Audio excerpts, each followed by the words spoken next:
दोस्तों नमस्कार। आशा है कि आप अच्छे होंगे, आपका दिन खुशी से बीते।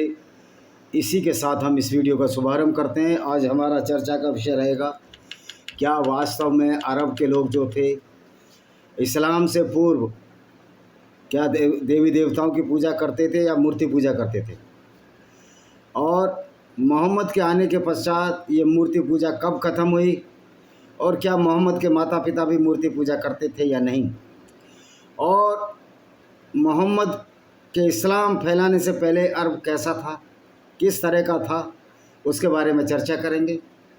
तो इस्लाम से पहले अरब के देवताओं ने बहुदेववादी धार्मिक मान्यताओं का हिस्सा बनाया, यानी बहुदेववादी थे, पॉलीथीस्ट थे, जिनमें कई देवताओं के नाम ज्ञात हैं।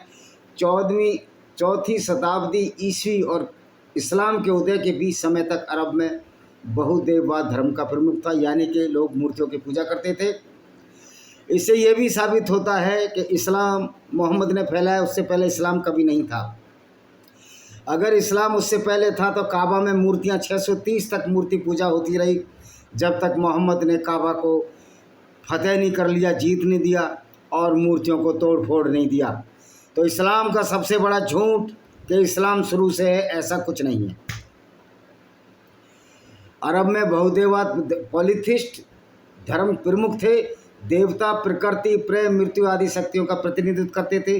जैसे आज सनातन वैदिक धर्म में यमराज है, वरुण है, कोई बारिश का देवता है, वरुण पानी का देव, इंद्र देवता, इस तरह के देवता थे। और इस प्रकार अनुष्ठानों के माध्यम से उनसे बातचीत की जाती, जैसे कि सनातन वैदिक धर्म में मूर्ति पूजा करते हैं या कुछ करते हैं। औपचारिक देवगण राज्यों के स्तर पर अधिक ध्यान देने योग्य हैं, जो अलग अलग प्रकार के हैं और साधारण शहर से लेकर जनजाति के संग्रह तक फैले हुए थे। अकेले काबा में 360 मूर्तियां होने की बात कही गई है। जनजातीय कस्बों, कुलों, वंशों, परिवार के अपने अपने पंथ भी थे। जैसे कि हमारा जो कुल देवता है गाज़ियाबाद जिले हमारे गांव में, वो मीरा मीन्स हनुमान जी का रूप है। तो ये लोकल नेम है हनुमान जी का। जनजातियों, कस्बों, कुलों, वंशों, परिवारों के अपने अपने पंथ थे। ईसाई जूलियन रॉबिन का सुझाव है कि दिव्य दुनिया की संरचना समय के समाज को दर्शाती थी है, और बहुत सारे दोस्ती थी, सद्भाव था। काबा के मंदिर में सबकी मूर्तियां थीं, बहुदेववादी हों, इवन यहूदी और ईसाइयों की भी थी। कई देवताओं के पास उचित नाम नहीं थे, उन्हें गुणवत्ता, पारिवारिक सम्मता या वह जो धुआ धात से पहले एक स्थान का संकेत देने वाली उपाधि से संदर्भित किया जाता था। धू या धात यानी दी। अब देवता देखो कौन कौन से थे। उत्तरी अरब में जॉर्डन है। जो भी उत्तर के अरब में वो जॉर्डन, और दक्षिण अरब में सऊदी अरबिया और यमन आदि आते हैं। यमन यहूदी, ओमान वगैरह आते हैं। तो उत्तरी अरब में कौन कौन से देवता थे? अफगल, अविरुल, अल्लात है ये। अमी, अनास, आरा, अरसू, असीरा, अत सारमेन, अत कुरुमा, वजीर, दाई, धत, हनुमत, दशहरा, फिल्स, गाद, हुबल एक बहुत बड़ा देवता था, चंद्रमा की तरह समान था। इंसाफ और नैला, अलकुतबे, मनाफ, अलमन्नात, ये दूसरी देवी आई। तीन प्रमुख थी इनकी, अल्लात, अलमन्नात और एक अल उज़्ज़ा, उसका नाम देखो कहाँ था। नुआत, नुखाय, अलकौम, कुजा, कदा, एल, और दक्षिण अरब में थे अलकमा, अनबे, अतरित, अत्तार, बलसुम, धत, दिहाम, सतनत, दुल, खुलासा, गास, हैबा, सौबास, नकीम, कायर, निकास, शम्स, सिन, तले, वड, युद्ध तथा औज़ा। तो अलुज्जा भी उत्तरी अरब की देवी थी, यानी कि मक्का में तो पूजा दूसरे देवताओं की होती थी, जो दक्षिण अरब में आता है। तो अल कलाबान के चंद्र देवता हैं, अम नाम था इसका। अम कलाबान के चंद्र देवता हैं, उनकी विशेषताओं में बिजली के बोल्ट शामिल हैं।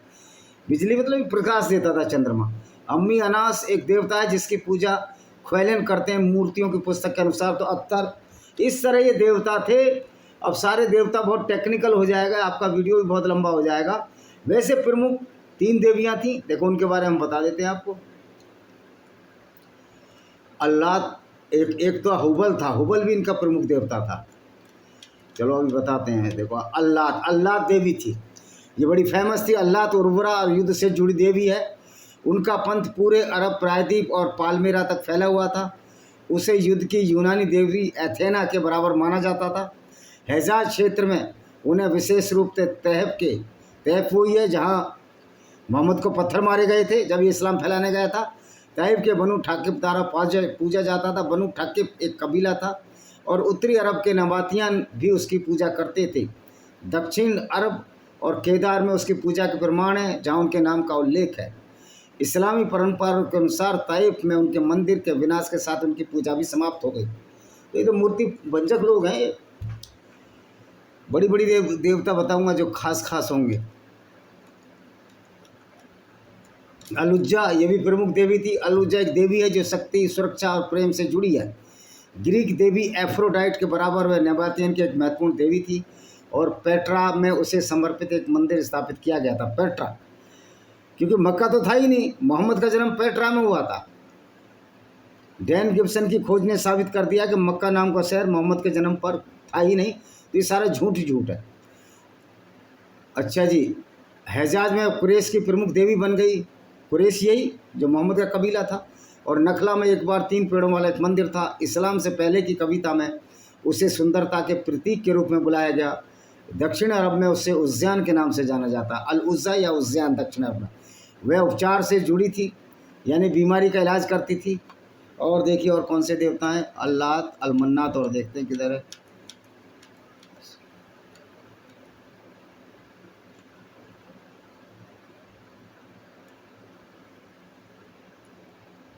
एक था हिलाल। हिलाल अमावस्या का देवता था। काम, हाउस चंद्र देवता थे। उनका नाम चंद्र चक्र का संकेत देता है।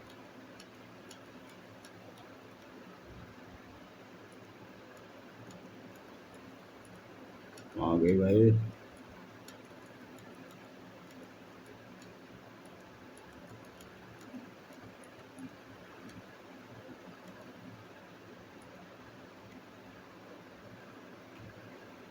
रुक जा, अब दूसरा निकालते हैं।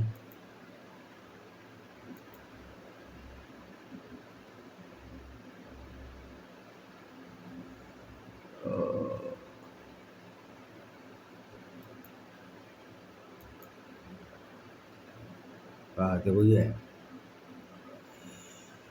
दुनिया भर के लाखों मुसलमान हज के लिए हर साल सऊदी अरब पहुंचते हैं। 5 दिनों तक चलने वाली हज यात्रा इस साल रविवार से शुरू हुई है। सऊदी अरब के मक्का शहर में काबा को इस्लाम का सबसे पवित्र स्थान माना जाता है। इस्लाम का यह प्राचीन मंदिर धार्मिक अनुष्ठान दुनिया के मुसलमानों के लिए काफ़ी अहम है और 20 लाख मुसलमान लगभग हर साल पहुंचते हैं। तो हज जाने का मकसद क्या है? इस्लाम के कुल 5 स्तंभों में हज 5वां स्तंभ है। सभी स्वस्थ और आर्थिक रूप से सक्षम मुसलमानों से अपेक्षा होती है कि वो जीवन में एक बार हज जाएं। हज को अतीत के पापों को मिटाने के अवसर के तौर पर देखा जाता है। ऐसा माना जाता है कि हज के बाद उनके तमाम गुनाह माफ़ कर दिए जाएंगे। वो अपनी ज़िंदगी फिर से शुरू कर सकता है। ज़्यादातर मुसलमानों के मन में जीवन में एक बार हज करने की इच्छा होती है। पहली बार तो यह है कि आप रोज़ हर साल हज करो, लेकिन आपके गुनाह माफ़ कैसे कर दिए जाएंगे? क्योंकि इस्लाम तो शुरू ही गुनाहों से होता है। इस्लाम तो शुरू ही अपराध शास्त्र से होता है। क्योंकि इस्लाम एक वैसी विचारधारा है जो नफरत से शुरू होती है, जो मारकाट से शुरू होती है, जो गैर मुस्लिमों को मारने और पीटने से शुरू होती है, उनकी औरतों को लूटने, उनके साथ बलात्कार से शुरू होती है। और जहाँ पैगंबर खुद लूट करता था औरतों की, गिफ्ट में औरतें लेता था। जैसे कि उसने एक क्रिश्चियन कॉप्टिक ईसाई मारिया अल-किबतिया और उसकी छोटी बहन को गिफ्ट में लिया। अलेक्जेंडर के गवर्नर अलेक्जेंड्रिया के ईसाई गवर्नर अल-मकूकस द्वारा जब मोहम्मद ने उसे कहा कि मुसलमान इस्लाम का प्रचार करो, लेकिन वो जानता था इसको औरत भेंट कर दो, ये शांत हो जाएगा, और मोहम्मद शांत हो गया। और मारिया अल-किबतिया को इसने अपनी रखेल बनाया और एक मदीना के पास 3 किलोमीटर दूर एक बगीचे में रखा, शायद बाग फदक में रखा, जो कि मोहम्मद ने लूटा था। तो मोहम्मद एक लूटर आदमी था। तो कितने गुनाह माफ़ हो जाएंगे? हज जाने से कोई गुनाह माफ़ नहीं होगा, जबकि इस्लाम ही गुनाह के लिए उकसाता है मुसलमानों को। जो हज का खर्चा नहीं उठा पाते उनकी धार्मिक नेता और संगठन आर्थिक मदद करते हैं। भाई इस्लाम कोई धार्मिक संगठन और इस्लाम धर्म ही नहीं है। ये तो सबसे बड़ा धर्म है। किस बेवकूफ़ ने बताया कि इस्लाम एक धर्म है? ये तो एक फुल टू फुल ऐसी आइडियोलॉजी है जो सिर्फ अपना सम्मान चाहती है, दूसरों का अपमान चाहती है और लूट से अपना घर भरने की कोशिश करते हैं। ये मोहम्मद ने यही काम किया। उसने बागे फदक लूटा, यहूदियों की फसलें लूटी, उसने उनकी औरतों को लूटा, उनके साथ बलात्कार करवाए गए।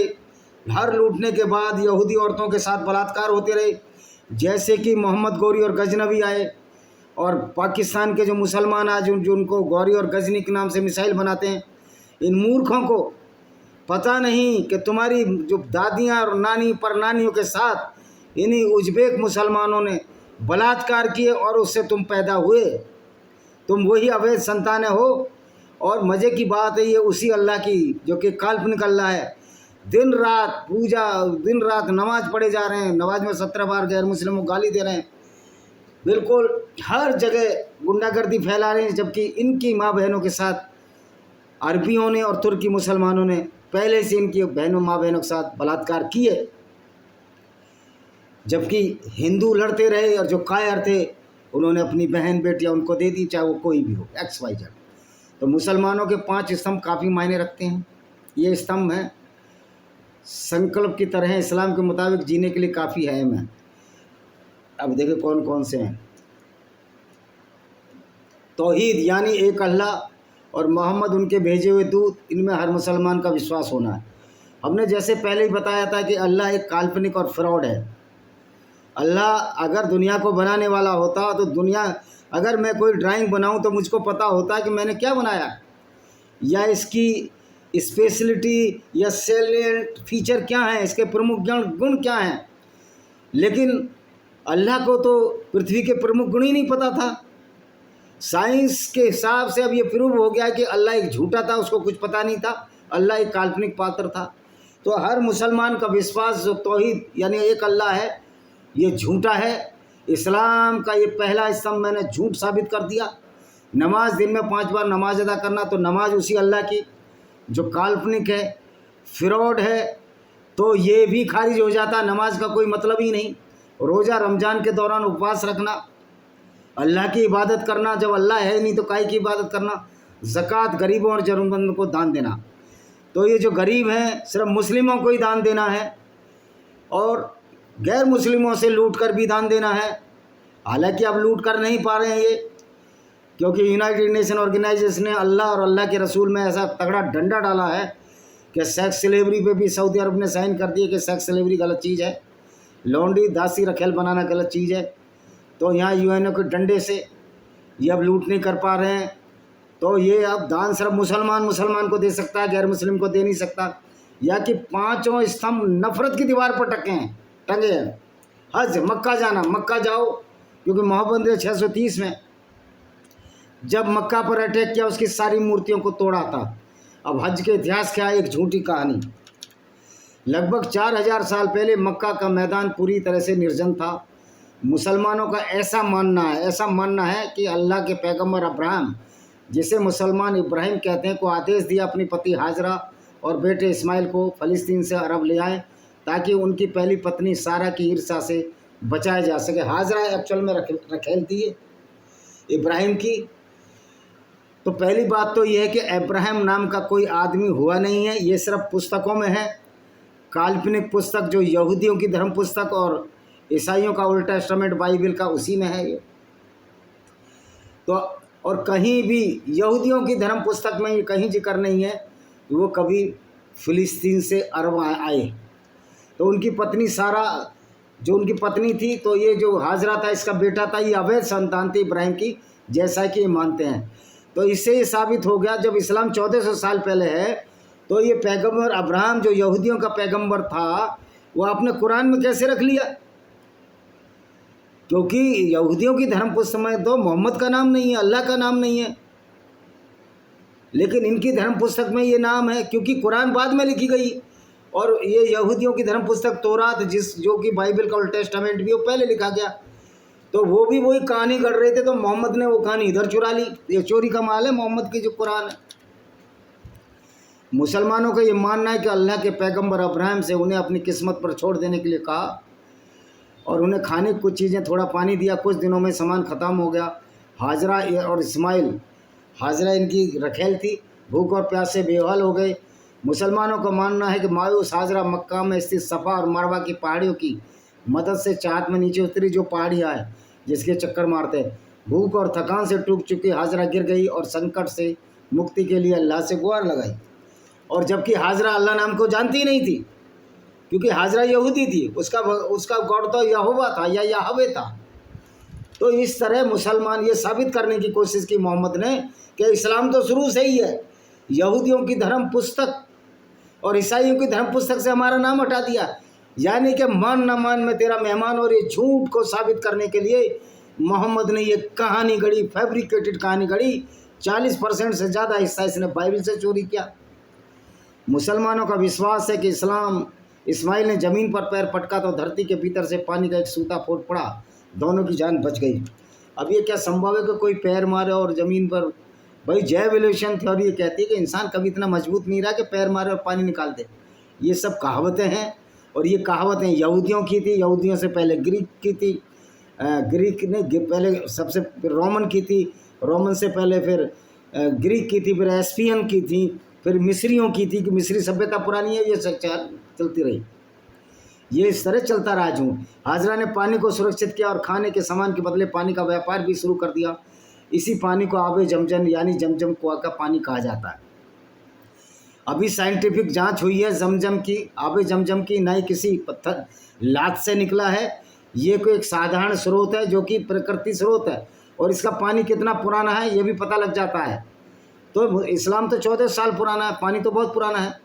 मुसलमान इसी पवित्र पानी को मानते हैं। और मज़े की बात है, इसी पानी में औरतों के मेंस्ट्रुअल साइकिल के, मासिक स्राव के कपड़े, मरे हुए कुत्ते पड़े रहते थे इसी आबे जमजम जो कुआं है। और इसका पानी फिल्टर लगे हुए हैं, फिल्टर का पानी भर कर लाते हो, नहीं तो बीमार पड़ जाओगे। कोई सफाकत और कोई ऐसी ताकत नहीं है। और हर मुसलमान की तो बड़ी सकाफत है कि वो मानते हैं पैगंबर ने टुकड़े कर दिए चांद के। तो जब ऐसी मूर्खता भरी हो तो कुछ भी मान लो भाई, ये तुम्हारे घर की खेती है। दिन में सपने देखने के लिए कोई मना थोड़ी करता है आपको। देखिए आप सपने, जब पैगंबर अब्राहम फ़लस्तीन से लौटे, उन्होंने देखा उनका परिवार ये कहाँ भाग गया था, फ़लस्तीन भाग गया था। अच्छा इस्माइल ने, अच्छा इस्माइल बेटा हो गया ना। जब पैगंबर अब्राहम फ़लस्तीन से लौटे, देखा उनका परिवार एक अच्छा जीवन जी रहा है, तो पूरी तरह हैरान हो गए। मुसलमान मानते हैं इसी दौरान पैगंबर अब्राहम को अल्लाह ने एक तीर्थ स्थल बनाकर समर्पित करने को कहा। अब्राहम और इस्माइल ने एक पत्थर का छोटा सा घनाकार इमारत निर्माण किया, इसी को काबा कहा जाता है। जबकि अब्राहम और इस्माइल नाम का कोई व्यक्ति हुआ ही नहीं है, हिस्टोरिकल तो है नहीं। अल्लाह के प्रति अपने भरोसे को मजबूत करने को हर साल मुसलमान आते हैं। सदियों बाद मक्का एक फलता फूलता शहर बन गया, लेकिन मोहम्मद के ज़माने में ये शहर ही नहीं था। मोहम्मद का जन्म ही मक्का में नहीं हुआ था। इसकी एकमात्र वजह पानी के मुकम्मल स्रोत का मिलना था। धीरे धीरे यहाँ लोगों ने अलग अलग ईश्वर की पूजा शुरू कर दी। अलग अलग पैगंबर अब्राहिम के जरिए बनाई इस पवित्र मंदिर में मूर्तियाँ रखी जाने लगी, यानी कि इस्लाम का कहीं नामो निशान नहीं था। तो ये झूठ है कि इस्लाम शुरू से ही है। मुसलमानों का ऐसा मानना है कि इस्लाम के आखिरी पैगंबर हज़रत मोहम्मद 570 में जो पैदा हुआ और 632 में जो मर गया, को अल्लाह ने कहा है वो काबा को पहली जैसी स्थिति में लाएँ, यहाँ केवल अल्लाह की इबादत होने दे। तो ये बहुत बड़ा झूठ काबा का। जब हमने ये सिद्ध कर दिया कि अल्लाह है ही नहीं, अल्लाह एक काल्पनिक पात्र है, तो मोहम्मद से अल्लाह ने कैसे कह दिया? फिर जब अल्लाह निराकार है तो मोहम्मद को अल्लाह ने आवाज़ कैसे निकाली? साल 628 में पैगंबर मोहम्मद ने अपने 1400 अनुयायी के साथ एक यात्रा शुरू की। यह इस्लाम की पहली तीर्थ यात्रा बनी। कहाँ? मदीना से मक्का। इसी यात्रा में पैगंबर अब्राहिम की धार्मिक परंपरा को फिर से स्थापित किया। इसी को हज कहा जाता है। ये हज का झूठ बता रहा हूँ मैं उनको। हाजी वहाँ क्या करते हैं? हज यात्री पहले सऊदी अरब के जिद्दा शहर पहुँचते हैं, क्योंकि वहाँ हवाई अड्डा है। वो वहाँ बस के जरिए मक्का शहर जाते हैं, लेकिन मक्का से ठीक पहले एक खास जगह है जहाँ से हज की आधिकारिक प्रक्रिया शुरू होती है। मक्का शहर से 8 किलोमीटर के दायरे में इस विशेष जगह की शुरुआत होती है। इस जगह को मिकात कहते हैं। हज पर जाने वाले सभी यात्री यहाँ एक खास तरह का कपड़ा पहनते हैं, जिसे एहराम कहा जाता है, वाइट कलर का होता है, सिला हुआ नहीं होता। हालांकि कुछ लोग बहुत पहले ही एहराम पहन लेते हैं, यहाँ तक कि कुछ लोग एहराम पहनकर हवाई जहाज में बैठते हैं। ये सारा फ्रॉड खेल चल रहा है हज का। एहराम सिला हुआ नहीं होता, महिलाओं को एहराम पहनने की ज़रूरत नहीं, वो अपनी पसंद का कोई भी कपड़ा पहन सकती हैं। इसके अलावा हाजियों को बहुत सी बातों का ध्यान रखना पड़ता है। हज इस दौरान पति पत्नी शारीरिक संबंध नहीं बना सकते, अपने बाल और नाखून नहीं काट सकते, परफ्यूम या किसी खुशबूदार चीज़ लगाने से बचें, किसी लड़ाई झगड़े से परहेज करें, यहाँ तक किसी जीव की हत्या से बचें। और मज़े की बात है, मक्का पहुंचकर बकरों को खलास करते हैं ये। तो ये जो इस्लाम है, ये इसका दिमाग सटिया गया था, उसी के आधार पर चला, जिसको ये पैगंबर कहते हैं। मक्का पहुंचकर मुसलमान सबसे पहले उम्रा करते हैं। उम्रा एक छोटी धार्मिक क्रिया है और हज के एक विशेष महीने में किया जाता है। हज एक विशेष महीने में किया जाता है जैसे अब चल रहा है, लेकिन उम्रा साल में कभी भी किया जा सकता है। लेकिन जो लोग हज पर जाते हैं आमतौर पर उम्रा भी करते हैं, हालांकि ये अनिवार्य नहीं है। उम्रा कहते हैं छोटा तीर्थ। उम्रा के दौरान हज में किए जाने वाले कई धार्मिक कर्मकांड किए जाते हैं। आधिकारिक तौर पर हज की शुरुआत इस्लामिक महीने जिल हिज की 8 तारीख से होती है। 8 तारीख को हाजी मक्का से करीब 12 किलोमीटर दूर मीना शहर में जाते हैं। 8 की रात हाजी मीना में गुजारते हैं। अगली सुबह 9 तारीख को अराफात के मैदान पहुंचते हैं। हज यात्री अराफात के मैदान में खड़े होकर अल्लाह को याद करते हैं और उनसे अपने गुनाहों की माफ़ी मांगते हैं। शाम को हाजी मुजदलफा शहर जाते हैं और 9 तारीख की रात में वहीं रहते हैं। 10 तारीख की यात्री फिर सुबह मीना की ओर लौटते हैं।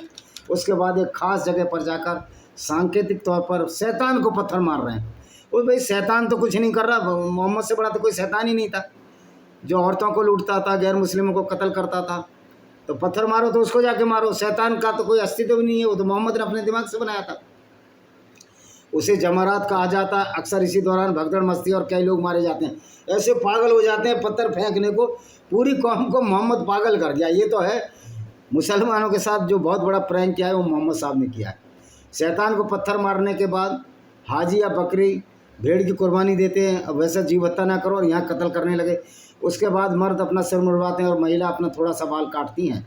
उसके बाद यात्री मक्का वापस लौटते हैं और काबा के साथ चक्कर लगाते हैं। अब ये कहते हैं पत्थर की पूजा नहीं होती, काबा भी तो पत्थर है, उसके चारों तरफ तुम क्यों फेरे लगा रहे हो? और कहते हैं कि अल्लाह की पूजा होती है। कुरान में साफ साफ कहा गया, अगर आप पैगंबर को नहीं मानोगे, रसूल को नहीं मानोगे, कुरान को नहीं मानोगे तो पूजा ही कबूल नहीं होगी। तो इस्लाम में ना एकेश्वरवाद है, ना इस्लाम में ये है कि मूर्ति पूजा नहीं है, और इस्लाम में मूर्ति पूजा भी है। और हज का कोई औचित्य ही नहीं है, क्योंकि इस्लाम जब यही कहेगा कि गैर मुस्लिमों का कत्ल करो, उनके औरतों के साथ बलात्कार करो, उनको बाजार में बेचकर दासी बना सकते हो, तो मुसलमान तो जब भी कुरान पढ़ता है वो गुनाह की तरफ ही झुकता है। तो हज जाओ, कहीं भी जाओ, तो ये सिर्फ एक पाखंड है, इससे अलावा कुछ नहीं है, जिसे धार्मिक तौर पर तवाफ़ कहा जाता है, चक्कर काटना। इसी दिन जिल हिज की 10 तारीख को पूरी दुनिया के मुसलमान ईद उल जुहा या बकरीद का त्यौहार मनाते हैं। बकरीद दरअसल पैगम्बर अब्राहम उसके बेटे पैगम्बर इस्माइल की याद में मनाया जाता है। मुसलमानों का विश्वास है कि पैगम्बर अब्राहम को ये सपना आया कि अल्लाह ने उनसे उनके बेटे इस्माइल की कुर्बानी मानी। ये यहूदियों की किताब में भी है। अल्लाह के आदेश सुना हज़रत अब्राहम अपने बेटी की कुर्बानी के लिए तैयार हो गया, लेकिन जैसे ही बेटी गर्दन चलाने वाले थे उन्हें बताया गया अल्लाह सिर्फ उनकी परीक्षा ले रहा था और बेटी की जगह एक दुम्बे को कुर्बान करने का आदेश दिया। यही गुरु गोविंद सिंह ने कहा था बकरे काट डाले और 5 पंच प्यारे बनाए। ये भी तो गलत बात है यार, किसी की हत्या कर रहे हो तुम। और अब ऐसे देखिए, मैं पूरी तौर से जो भी बात गलत है किसी भी आइडियोलॉजी की, उसको मैं गलत कहूँगा। मैंने कोई ठेका नहीं ले रखा कि गलत विचारधारा को मानता रहूँ, फिर हमारा लॉजिक का मतलब क्या रह जाता है? आप मुझे नास्तिक भी कह सकते हैं अगर ऐसी बात है, तो जो चीज़ है ही नहीं उसको हम नहीं मानेंगे। हर साल मुसलमान अब्राहम इस्माइल के अच्छा एक बात बताओ, दुम्बे को कत्ल करने का आदेश दिया। ये अल्लाह कितना क्रूर और अत्याचारी है, कटने देता ना उसको इस्माइल को, और ये अपने बेटे की कुर्बानी दें मुसलमान अगर सच्चे हैं। तो यहाँ भी वही झूठ जो कि गुरु गोविंद सिंह ने पंच प्यारों के बारे में बकरे काट दिए, उनकी जान ले ली। तवाफ़ के बाद फिर हज यात्री मीना लौट आते हैं, वहाँ 2 दिन रहते हैं और महीने की 12 तारीख को आखिरी बार हज यात्रा का फिर तवाफ़ घूमते हैं और दुआ करते हैं। इस तरह हज की प्रक्रिया पूरी होती है। हज यात्री मक्का से लगभग 450 किलोमीटर दूर मदीना शहर जाते हैं और वहाँ मौजूद मस्जिद नबी में नमाज़ पढ़ते हैं। इसका हज की धार्मिक प्रक्रिया से कोई सीधा संबंध नहीं है, लेकिन चूँकि इस मस्जिद को खुद पैगंबर मोहम्मद ने बनवाया था, इसलिए हर मुसलमान इस काबा के बाद दूसरा महत्वपूर्ण धार्मिक स्थल मानता है। यही हजरत मोहम्मद की मज़ार है, हज यात्री उनका भी करते हैं। अब ये देखिए कि हज का कितना बड़ा पाखंड है। हज यात्रा शुरू की गई है वो भी यहूदी और बाइबल के ओल्ड टेस्टामेंट पर आधारित है, और इस्लाम का अल्लाह काल्पनिक है, तो ये सारा पाखंड ही है। और इस्लाम शुरू से नहीं है, इसका प्रमाण ये है कि 630 तक मक्का में मूर्ति पूजा होती थी, और मोहम्मद के माँ बाप, इसके चाचा ताऊ भी, मज़े की बात है, मक्का की देखभाली इनके बाबा अबू मुतालिब करते थे। उसके बाद अबू तालिब इसी मक्का का काबे का प्रबंध करते थे। लेकिन जब मोहम्मद आया, इसने सारी मूर्तियों को तोड़ फोड़ दिया, और वहाँ इस्लामिक खूनरेज़गी, गुंडागर्दी और डिक्टेटरशिप चालू हुई, तो अल्लाह तन्मलनात अल उज्जा की मूर्तियों को भी ख़त्म कर दिया गया। ऐसे ही सिद्ध होता है इस्लाम मोहम्मद का एक व्यक्तिगत ईर्ष्यावश, क्योंकि इसको मक्का से मदीना खदेड़ा गया, एक आइडियोलॉजी थी जिसमें इसने गैर मुस्लिमों को, या जो मूर्ति पूजक थे, चूँकि मोहम्मद मूर्ति पूजकों के खिलाफ हो गया क्योंकि मूर्ति पूजकों ने उसको मक्का से मदीना भगाया था, तो इसने मूर्ति तोड़ने की आज्ञा दे दी और अपने हिसाब से एक विचारधारा का जन्म कर दिया जिसको हम इस्लाम के नाम से जानते हैं। यदि मक्का के लोग मूर्ति पूजा के खिलाफ होते तो मोहम्मद जरूर मूर्तियाँ वहाँ स्थापित कराता, क्योंकि मोहम्मद का उद्देश्य सिर्फ और सिर्फ उन लोगों से बदला लेना था जो मोहम्मद की पोल खोलते थे, और मक्का के जो कुरैश कबीले के लोग थे जो इसकी मजाक बनाते थे, और मजाक भी बनाए क्योंकि ये झूठ बोलते थे कि मैं ऐसे घोड़े पर गया। भाई मैंने ऐसा घोड़ा तो देखा ही नहीं, मैंने तो MSc मास्टर की है। मैं किसी मौलाना तारिक जमील, तारिक मसूद, डॉक्टर यासिर अलवजीदी को चैलेंज देता हूँ कि आए बहस करें, मैं साबित कर दूंगा कि मोहम्मद एक फ्रॉड करता था, लोगों के साथ झूठ बोलता था। इसी के साथ हम इस वीडियो को विराम देते हैं। वंदे मातरम, जय हिंद, आपका दिन शुभ हो।